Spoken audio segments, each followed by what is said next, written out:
dia, pessoal do segundo ano. Então vamos dar continuidade ao reino protista e vamos falar agora sobre as algas pluricelulares. Eu falei para vocês que o reino protista ele é formado por protozoários, né? Ameba, giardia, leishmania, né? Os protozoários, e temos as algas. Só que nós temos as algas unicelulares, que são as crisófitas, as pirrófitas e as euglenófitas. São algas unicelulares, microscópicas. E nós também temos no reino protista as algas pluricelulares, que são algas macroscópicas, algas formadas por milhares de células, portanto visíveis ao olho nu. Nesse grupo de algas pluricelulares, nós temos três grupos: as clorofícias, as rodofícias e as felfícias. Tá bom? Vamos falar de cada um deles: as clorofícias, as rodofícias e as felfícias. Vamos começar pelas clorofícias. Olha, as clorofícias são as algas verdes. Por que elas são verdes? Porque elas têm um pigmento verde chamado de clorofila, que é o mesmo pigmento que você encontra nas plantas terrestres, tá? Então, a clorofila é o pigmento que torna essas algas verde, tá bom? Essas algas são em sua maioria pluricelulares, porque na biologia sempre existe aquela exceção à regra. Então existe um grupo de alga verde que não é pluricelular, que são as clamidomonas, tá? As clamidomonas. Mas a grande maioria delas são pluricelulares, tá bom? Então, essas algas habitam ambiente marinho e ambiente de água doce. Então, elas podem viver tanto no mar, ambiente marinho, como viver em rios, lagos, lagoas, ambiente de água doce, dulcícola, tá? Elas não formam tecidos verdadeiros. Então, por exemplo, nós seres humanos, nós temos tecidos. Nós temos tecido muscular, tecido sanguíneo, tecido ósseo, tecido cartilaginoso, tecido adiposo, que é gordura, que são células que têm uma certa semelhança entre si e trabalham em conjunto. Por exemplo, no tecido sanguíneo, você tem células, glóbulos brancos, vermelhos e plaquetas que trabalham em conjunto.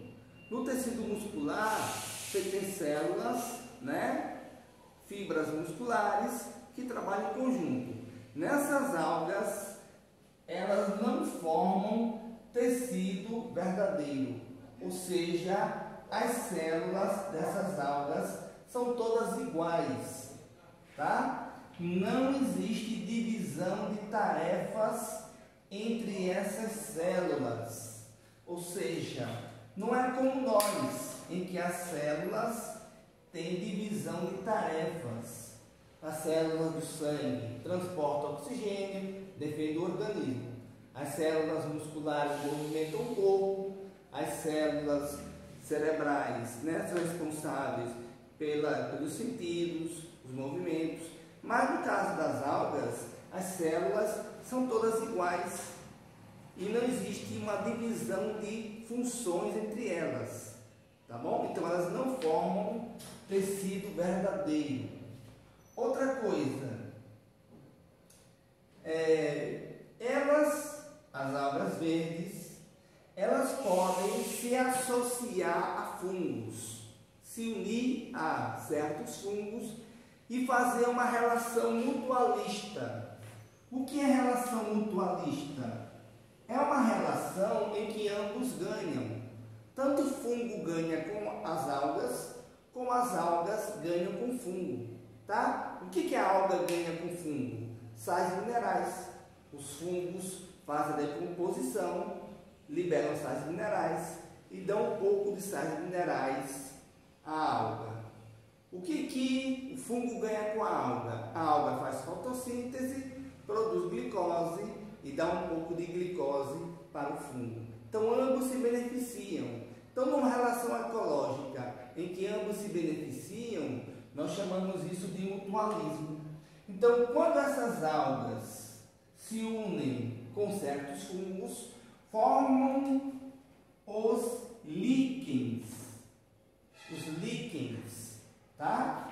Os líquens são indicadores de que aquele ambiente está saudável.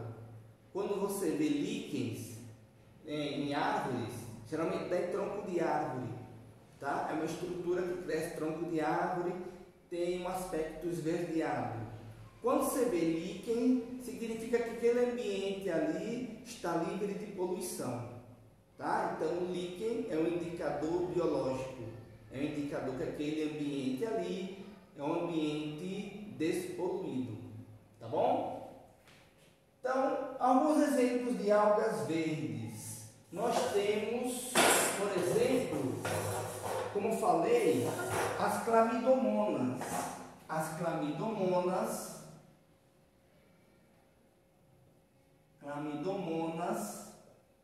são algas verdes. Nós temos a uva, também chamado de alface do mar. Não vai confundir com vulva não, tá? Vulva é outra coisa. Uva, alface do mar. E temos outras espécies de algas verdes, tá bom? As felfícias. Bom, as felfícias são as algas pardas. As algas pardas. Por que parda? Vamos ver mais à frente. Elas vivem somente em ambiente marinho, só no mar. Você não encontra elas em água doce, só no mar. Tá bom? Elas são comuns em regiões temperadas e polares, ou seja, água fria. Regiões temperadas, água fria ou região polar, tá? Apresentam um pigmento marrom chamado de fucoxantina. Enquanto as algas verdes são verdes porque tem o pigmento clorofila, as algas pardas têm a coloração marrom parda porque tem um outro pigmento que é a fucoxantina, embora elas também tenham um pouco de clorofila, mas o que se destaca nelas é o pigmento fucoxantina, que dá cor marrom a essas algas, tá bom?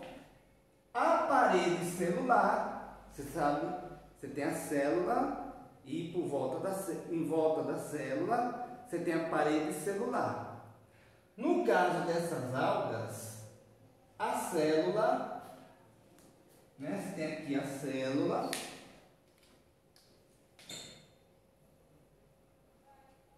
e a parede celular, eu tenho, vou botar o piloto laranja aqui, tá?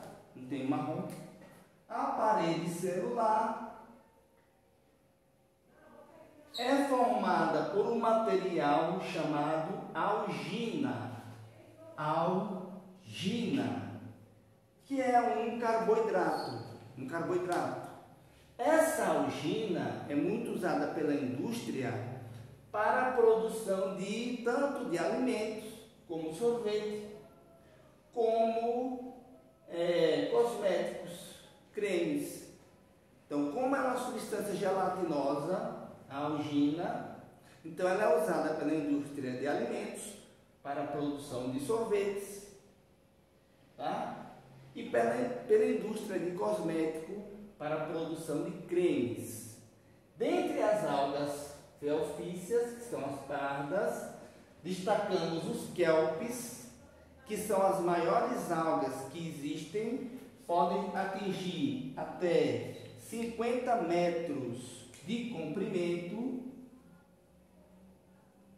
né? 50 metros de comprimento, kelpis, e o sargaço.